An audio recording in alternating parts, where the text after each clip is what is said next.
Welcome to the CanadianSME Small Business Podcast, where we bring you insightful conversation with industry leaders and experts who are shaping the landscape of Canadian small and medium-sized businesses.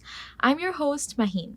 In today's episode, we have a very special guest with us, Doug Hatton, Vice President of Client Solutions at Moneris. Moneris is a renowned name in the world of payment solutions, known for innovation and excellence. With over 25 years of experience in the payments industry, Doug leads a team dedicated to evolving the value-added solutions that Moneris offers its customers. We'll be delving into Moneris' mission, their exciting collaboration with the Toronto Transit Commission, the vital topic of payment security, their approach to seamless collaborations with technology partners, and their vision for the future of payment solutions. So stay tuned for an engaging discussion that will shed light on the fascinating world of payment solutions and how they impact our daily lives. Hi, Doug. On behalf of CanadianSME, I'd like to welcome you to our Small Business Podcast. How are you today? Very good. Thank you for having me here. Very pleased to have you with us this afternoon. Now, Doug, Moneris is a leading platform in terms of providing innovative solutions to small businesses in terms of payment. Can you give us an overview of the company's mission and its focus areas? Oh, absolutely. So Moneris is Canada's largest provider of innovative, unified solutions for mobile, online, and in-store payments, and we process more than 1 in 3 transactions in Canada. We serve businesses of every size and industry, and we offer hardware, software solutions to help transform the way businesses grow and operate in payments and beyond. Our mission is to enable our customers to securely and seamlessly accept payments, as well as provide business solutions and provide support services. We're focused on providing innovative solutions to address the different market segments from micro merchants to the large national retailers. Mm-hmm. Now, the recent news of Moneris supporting TTC with an open loop payment solution it's quite exciting in terms of thinking about there are certain times where I don't find driving I think reasonable in downtown, and I just want to tap onto the TTC's payment to make a payment just to to use the TTC and not have Presto on me. So I think this is quite valuable. Could you explain what this open loop payment solution entails and how will it benefit TTC commuters? Yes, well, open loop payment simply means that you can pay versus your debit or credit card directly instead of using a Presto card, having to go buy a ticket or a token. And convenience is crucial for transit users. So what this solution does by accepting debit and credit is enables users to be able to just go and hop onto the train or bus without having to go ahead and buy a different ticket. However, it's most convenient for them. Mm-hmm. Now, one of the key concepts of open payments is this concept of service before payment.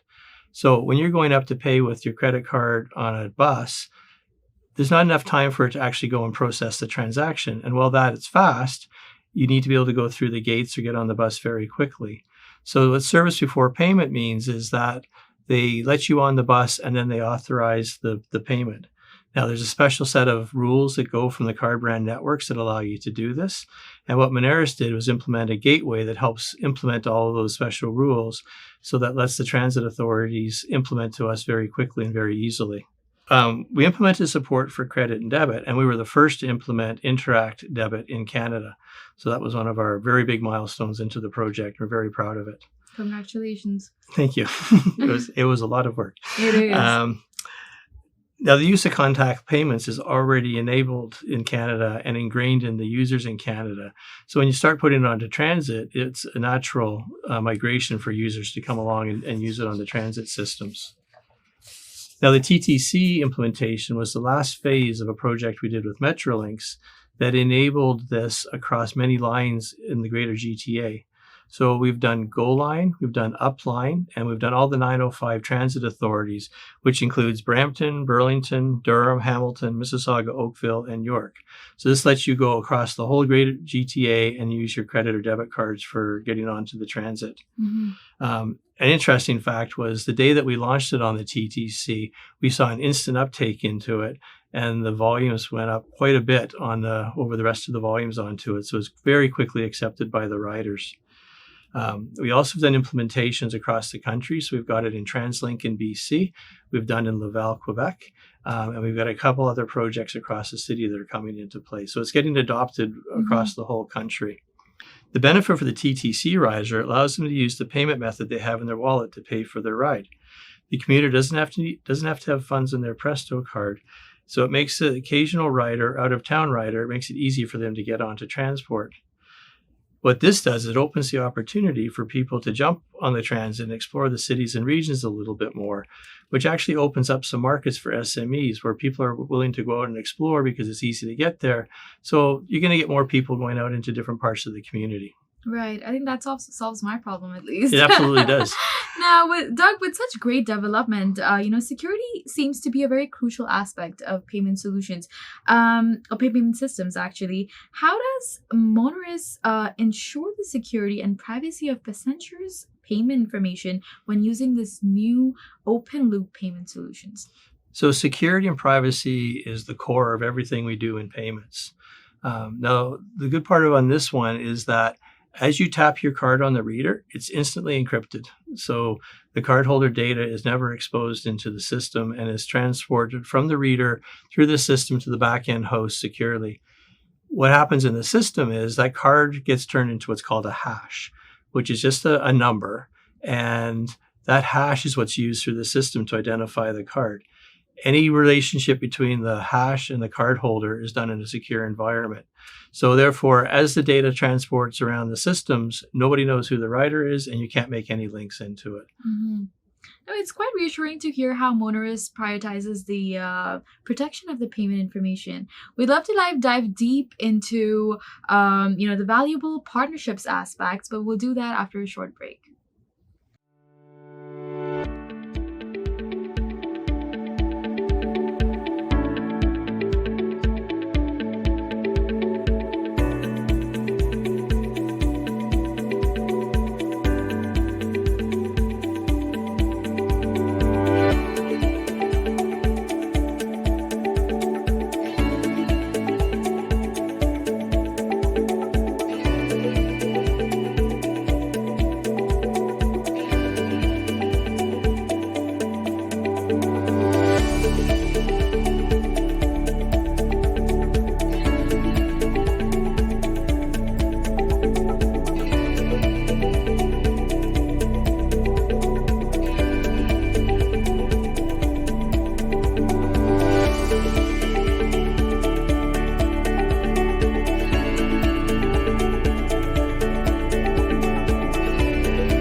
Collaboration often involves integrating with various technology partners. How does Moneris approach these collaborations to ensure a seamless and effective integration of payment solutions within existing transit systems? So the open payment solutions we implemented have been completed in partnership with different vendors who provide different areas of the system.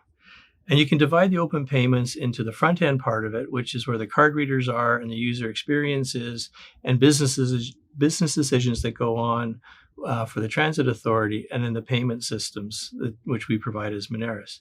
So Moneris created an API-driven interface that allowed the front end system providers to easily interface with the Moneris payment platform. In other words, it makes it easier to connect the front end and the back end, helping transit authorities offer the best customer experience with secure payment processing. Moneris also takes a very consultative approach in providing expertise in payments and requirements, and works with the integrators and transit authorities to develop an end-to-end solution for doing the integration and testing and validation. We also put together cross-functional teams, which from the different stakeholders, which allowed us to get together and work together on the plan and have a very coordinated approach on implementation and rollout. Mm-hmm. Now, as the payment landscape continues to evolve, what trends do you foresee in the realm of mobile, online, and in-store payments? Like, how is Moneris positioned to address these trends? So one of the exciting parts about working in the payment industry is it's always changing. The underlying technology is to secure transactions, prevent fraud, and it continues to evolve and adapt as new payment systems come out. An interesting trend you'll see is we're moving away from traditional payment into different places you can pay. So one good example right now is you're seeing a lot of kiosks in the market. Quick service restaurants is a good example where they're moving the ordering and payment away from the counter. So you're starting to see the trend where there's different places you do it. The other one that's really interesting that's in the news these days is in-car payment. Mhm. So you're starting to see more and more people talking about the ability to pay from your dashboard. So when you go in and buy gas, you just push on your dashboard and the payment's all seamlessly done into it. Right. So there's a big trend away from just the traditional payment and then to different places that you can actually interact for payment. Moneris works with the largest technology providers and invests in early research to investigate and understand these trends so they are part of the evolution of these solutions as they come to market and ultimately become solutions in the future that are available to support small businesses across Canada. Mm-hmm. Now, finally, looking ahead, Doug, what excites you the most about the future of payment solutions, and how do you see Moneris continuing to play a pivotal role in shaping that future? So what really excites me is all the possibilities is where it comes to making payments more accessible and convenient for customers and businesses. Open loops for the TTC was one great example of how Moneris can work with an organization as technology partners to make payments as simple and seamless as possible. And we're really excited to see more transit authorities adopt this open payment solutions, and we're there to support them for their development and rollout. But in general, the excitement is in how and where you are going to pay while maintaining the security of the payment systems. Whether you're paying by phone or if it's integrated in the card, the expectation of the cardholder needs to be reliable and secure. So Moneris works across all segments in the payment industry, which means we get involved in the discussions with our customers at an early stage to ensure that we understand our customers' requirements, and then we partner with them to deliver the next generation solutions. Right. Now, I think we touched base on both the payment solution side of things and also the security aspect. But Doug, I mean, truly, your insights into the future of payment solutions has truly been enlightening. And thank you so much for sharing your expertise with us. And we'll really look forward to keeping and staying connected and continuing the conversation in the future. Well, thank you so much. I'm always happy to talk about it. It's very exciting. Thank you for your time. Thank you for joining us on this insightful journey into the world of payment solutions with Doug Hatton, Vice President of Client Solutions at Moneris. We hope you found this conversation as enlightening as we did. We would like to extend our gratitude to our partners who make this podcast possible. A big thank you to our exclusive banking partner, RBC, for their unwavering support of Canadian SME Small Business Podcast. Additionally, we'd like to express our appreciation to our exclusive shipping partner, UPS, and our exclusive accounting software partner, Xero, for their valuable contributions to our podcast. Remember, innovation and collaboration are at the heart of business growth, and it's partnerships like these that enable us to bring you these thought-provoking discussions. Stay tuned for more episodes where we continue to explore the ever-evolving landscape of Canadian small and medium-sized businesses. Subscribe, share, and stay inspired with Canadian SME Small Business Podcast.